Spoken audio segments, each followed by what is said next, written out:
Assalamualaikum warahmatullahi wabarakatuh. Selamat berjumpa kembali di YouTube channel saya di Skripsi 101, di mana Anda akan berkesempatan untuk mempelajari semua yang berhubungan dengan penulisan skripsi dari A sampai Z.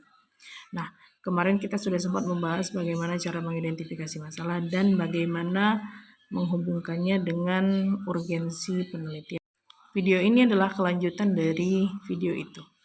Nah, di video kali ini kita akan fokus pada pembahasan masalah seperti apa yang bisa kita teliti. Karena walaupun kita bisa mengidentifikasi masalahnya dan kita bisa menjelaskan apa pentingnya masalah ini untuk diinvestigasi misalnya, belum tentu masalah tersebut sebenarnya bisa diteliti. Kenapa begitu? Karena setidaknya ada dua alasan yang harus Anda pertimbangkan ketika memutuskan untuk meneliti sebuah masalah. Yang pertama adalah apakah kamu bisa mendapatkan akses terhadap datanya begitu. Jadi kalau misalnya data penelitian kamu nanti ini bakalan diambil dari penduduk sebuah desa misalnya, apakah kamu punya izin untuk meneliti di desa tersebut?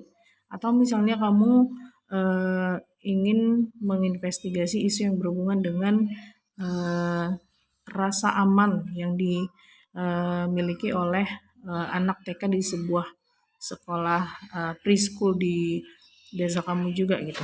Nah, pertanyaan yang harus kamu jawab adalah apakah kamu dapat izin untuk meneliti di sekolah tersebut.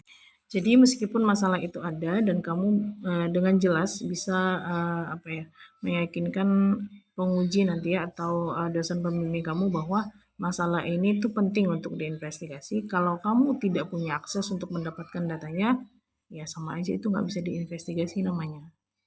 Jadi melakukan penelitian itu harus realistis juga ya. Kalau itu di luar dari kesanggupan kita ya move on, cari yang lain. Gak masalah itu. Masih banyak lagi masalah lain yang bisa diinvestigasi. Selanjutnya, sekalipun kita misalnya sudah menemukan masalahnya, ya kan kita juga punya argumen kenapa masalah ini kira-kira penting untuk diinvestigasi. Udah berapa tuh? Udah 2 ya. Terus juga kita punya akses untuk mendapatkan data-datanya di lokasi penelitian. Tapi ternyata misalnya secara waktu ini tidak ideal bagi kamu.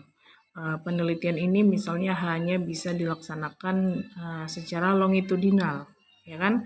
Sementara ini kamu mau menyelesaikan skripsi, kamu mungkin punya setahun untuk menyelesaikan skripsi. Ya nggak bisa toh, karena longitudinal itu artinya jangka panjang, bisa 5-6 tahun begitu. Jadi kalau kamu harus menunggu 5-6 tahun selesai penelitiannya, ya keburu kamu DO nanti kan.